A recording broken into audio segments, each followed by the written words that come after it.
Postal ব্যালটের মাধ্যমে প্রবাসীদের ভোটাধিকার রক্ষার চেষ্টায় অংশীজনদের সহযোগিতা চেয়েছেন প্রধান নির্বাচন কমিশনার এএমএম নাসিরউদ্দিন।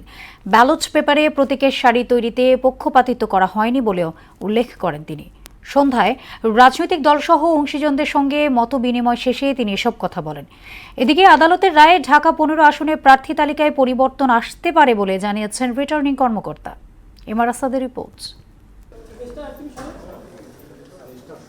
মঙ্গলবার সকালে সিইসির সঙ্গে সাক্ষাৎ করতে যান সুইডিশ রাষ্ট্রদূত। সাক্ষাতে এআই এর অপব্যবহার এবং আইনশৃঙ্খলা পরিস্থিতির বিষয়ে আলোচনা হয়। পরে সাংবাদিকদের ব্রিফ করেন ইসি সচিব। ওনারা এসেছিলেন আমাদের সার্বিক পরিস্থিতিটা জানার জন্যে, এবং আমাদের ইলেকশনের পদ্ধতি কি, পার্টি রেজিস্ট্রেশনগুলোর পরে অ্যাপিল প্রসেসটা কীভাবে হ্যান্ডেল করা হয়েছে, এই সমস্ত বিষয়গুলো জানতে চেয়েছিলেন।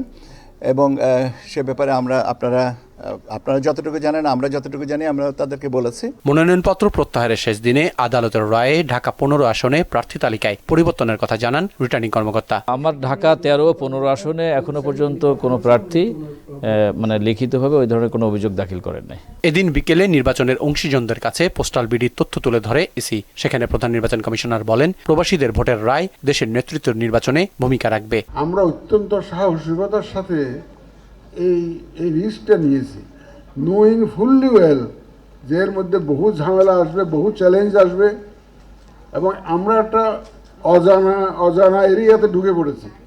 এবং আমরা শপথ নিয়েছিলাম, কমিটমেন্ট ছিল যেটা আমাদের, এটা আমরা বাস্তবায়ন করবই এনিহাউ। এবং এই বাস্তবায়ন করার প্রক্রিয়া শুরু থেকে এ পর্যন্ত আপনাদের সহযোগিতা আমরা পেয়েছি। পোস্টাল ব্যালট নিয়ে সংশ্লিষ্টদের সহযোগিতা চান সিইসি। বলেন, নতুন উদ্যোগে ভুল ত্রুটি হলে দ্রুতই কার্যকর ব্যবস্থা নেওয়া হবে। যে কোনো একটা নতুন উদ্যোগে কিছু হয়তো বা ভুল ত্রুটি হতে পারে, মিসআন্ডারস্ট্যান্ডিং হতে পারে। আমি ভুল হয়েছে বলবো না, অনেক সময় আন্ডারস্ট্যান্ডিংটা ক্লিয়ার হয়ে গেলে, কনফিউশনটা ক্লিয়ার হয়ে গেলে দেখবেন যে নিজে নিজে বুঝবেন যে না, এখানে আসলে অন্য কোনো মোটিভ কাজ করে না, এই জিনিসটা হয়েছে। এমআর আসাদ, মোহনা সংবাদ, ঢাকা।